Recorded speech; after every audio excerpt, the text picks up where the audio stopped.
Hola les Globetrotters et bienvenue sur la chaîne. Vous l'aurez deviné, aujourd'hui on s'envole pour l'Espagne, direction Barcelone, l'une des destinations préférées des Français. Barcelone, c'est pas juste une ville, c'est une légende. Fondée par les Romains au 1er siècle avant Jésus-Christ, sous le nom de Barcino, c'était déjà un petit port fortifié sur la colline du mont Taber. Puis, après un passage éclair sous domination musulmane, elle devient la capitale des comtes de Barcelone. Au Moyen-Âge, elle domine la Méditerranée avec la couronne d'Aragon, début du XXe siècle, explosion moderniste avec Antoni Gaudí, le moderniste catalan qui transforme la ville en musée à ciel ouvert. Quelles sont les meilleures périodes pour partir? Le printemps d'avril à juin et l'automne de septembre à octobre, température parfaite entre 18 et 25 degrés, soleil généreux, moins de foule qu'en été et des festivals en pagaille. Évitez juillet et août, température 30-35 degrés, plus l'humidité et beaucoup de monde, surtout août car beaucoup d'Espagnols partent en vacances. L'hiver reste une bonne période, de décembre à février avec une température entre 10 et 15 degrés le jour, les prix sont plus bas, peu de monde, parfait pour des bons deals et une ambiance plus locale, même si parfois un temps plus gris et pluvieux. Le visa. Aucun visa n'est requis pour les membres de l'Union Européenne car espace Schengen oblige, juste une carte d'identité ou passeport valide. Les billets d'avion. Prix de l'avion depuis Paris, Bruxelles ou Genève, avec ou sans escale, comptez entre 40 à 150 € depuis ces trois villes, Bruxelles ayant souvent les meilleurs deals et comptez entre 1h30 à 2h de vol. Avec escale, vous pourrez trouver des vols dès 20 €. Astuce, allez sur Skyscanner ou Google Flight pour comparer les prix 2 ou 3 mois à l'avance. Transport aéroport centre-ville. Vous arriverez à l'aéroport El Prat, à 15 km du centre-ville. Les 4 options qui s'offrent à vous sont le taxi officiel, comptez de 35 à 45 € avec un supplément de 20% à partir de 20h jusqu'à 8h du matin.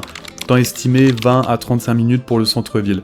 L'aérobus qui est une navette express, départ des terminales 1 et 2, toutes les 5 à 10 minutes vers le centre-ville, disponible 24h sur 24 tous les jours, 10 € pour un aller simple, temps estimé entre 30 et 40 minutes. Ensuite, le métro avec la ligne L9 Sud, billet spécial aéroport à 5 € de 5h à minuit et qui prend environ 30 minutes.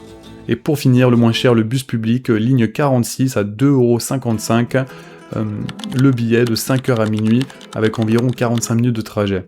Petit conseil, pour les transports publics, métro, train et bus, achetez un pass comme le T-Casual à 12 € pour 10 voyages ou Hola Barcelona, illimité à partir de 18 € pour 48 heures. Si vous restez plusieurs jours, c'est le plus économique. Où loger à Barcelone? À Barcelone, vous avez plein d'endroits différents, voici mes 4 zones favorites. Barri gothique, Elborn, immersion totale avec son centre historique et médiéval, vous êtes dans une atmosphère intemporelle qui mélange passé et présent. Avantage, emplacement ultra central pour les visites à pied, architecture gothique fascinante, multitude de restaurants, bars et boutiques, facile d'accès depuis l'aéroport ou via le métro ou bus, parfait pour les premiers visiteurs qui vont être au cœur de l'action historique. Inconvénient très touristique et bondé, bruyant le jour et la nuit, rue étroite, difficile avec des bagages, ou pour la mobilité réduite. Moins d'espace vert et sensation d'être dans une zone piège à touristes, avec parfois des prix un peu gonflés. Exemple, ici c'est le plus grand quartier avec un large choix d'hôtels, élégant et urbain, avec une architecture moderniste, ambiance sophistiquée, rue large et bien organisée,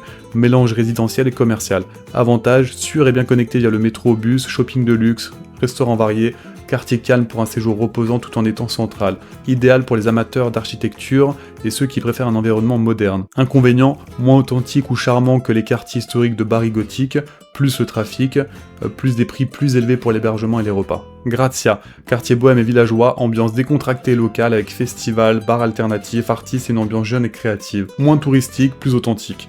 Avantage, expérience locale et authentique, place animée avec terrasse et marché, excellent café et restaurants indépendants. Inconvénient, un peu éloigné des sites majeurs, de 20 à 30 minutes en métro ou à pied, terrain collineux et bruyant lors des fêtes locales ou week-ends. Moins d'options haut de gamme pour les hébergements également. Et pour finir, Barceloneta, ici on sera au bord de la mer avec l'une des plus belles plages de Barcelone. Avantage, accès direct à la plage, promenade animée, fruits de mer frais, bien connecté par le bus et le métro. Inconvénient, très touristique et bondé en saison estivale, bruyant, bar et fêtes, pas idéal pour les visites culturelles et plus loin du centre historique. En 2026, réservez 2-3 mois à l'avance via Booking pour des deals, comptez en moyenne entre 80 à 150 € pour un milieu de gamme. Plus cher printemps-automne, bien évidemment, vous pourrez toujours trouver des auberges jeunesse à partir de 30 ou 40 €. Les visites. Pour les incontournables, la Sagrada Familia, chef-d'œuvre moderniste inachevé d'Antoni Gaudí, une basilique aux façades sculptées comme une bible en pierre, symbolisant la fusion de nature et spiritualité, et potentiellement terminée en 2026 pour son centenaire. Pensez absolument à réserver un coup de fil. Casa Batlló, maison résidentielle rénovée par Gaudí avec une façade ondulée, évoquant un dragon et un intérieur organique, un joyau moderniste catalan. La Pedrera, bâtiment résidentiel de Gaudí aux formes ondulées et cheminées sculptées, offrant un aperçu de l'architecture innovante du début du XXe siècle. Parc Güell, parc fantasy conçu par Gaudí avec des mosaïques colorées, des colonnes torsadées et des vues sur la ville évoquant un monde enchanté inspiré de la nature. Le parc del Labyrinthe d'Horta, le plus ancien jardin de Barcelone, fin du XVIIIe siècle, et son labyrinthe de haies mythique qui est super calme. Peu de touristes, parfait pour une pause zen loin du chaos. Montjuic, colline accessible en téléphérique offrant château, fontaine magique et musée, avec vue sur la ville et le port, un havre de verdure et d'histoire. Petit conseil, regardez le spectacle gratuit des fontaines le soir, du jeudi au dimanche. Bunker del Carmel, un spot incroyable pour un coucher du soleil avec une vue imprenable sur Barcelone. Quartier gothique, quartier médiéval mentionné plus haut aux rues étroites, cathédrale gothique et place cachée, cœur historique de Barcelone imprégné de légendes romaines et catalanes, idéal pour se promener.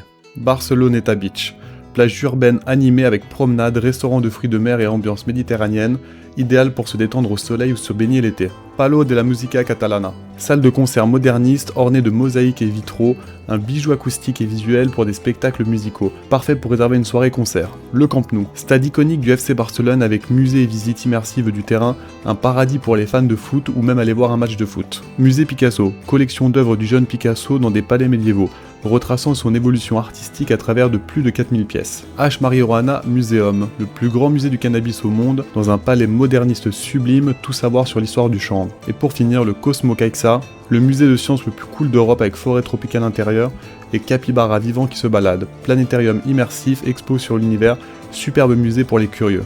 Les rooftops. Voici une liste de 4 rooftops pour les amateurs de vues et photos. Le Isabella, le Eleven BCN, Terrassa des Vivi, et pour finir, le Cercle-Hôtel Rosellon avec une vue directe sur la Sagrada Familia. Restaurants et spécialités. En Espagne, on mange incroyablement bien pour des prix raisonnables. Ici, quelques spécialités. Paella aux fruits de mer ou viande, les tapas, patatas bravas, jamón ibérico, croquetas, pan con tomate, les calcos qui sont des oignons grillés et pour les desserts, la crema catalana et le churros. Ici, une sélection de restaurants à faire. Le premier étant un show de flamenco plus tapas qui s'appelle Tablao Cordobés. Ensuite, vous avez El Xampayet, tapas légendaire à Borne, Calpep pour les amateurs de fruits de mer, Cerveceria Catalana, institution pour les tapas, un peu de monde mais ça vaut le coup. Quimet et Quimet, c'est pareil, c'est un restaurant à tapas très connu. La Paradeta pour les amoureux de poissons et de fruits de mer. Vous pouvez également faire un tour au marché de la Boqueria pour sa street food. Et pour finir, je vous conseille Granja Monsieur Viader, institution pour sa crème catalane. Petit conseil, pensez bien à réserver 1 à 2 mois à l'avance pour les attractions les plus connues en haute saison. Pensez également à prendre un coup de fil si vous le pouvez. Pour la sécurité, la ville est sûre, mais vigilance pickpocket au niveau des places les plus touristiques.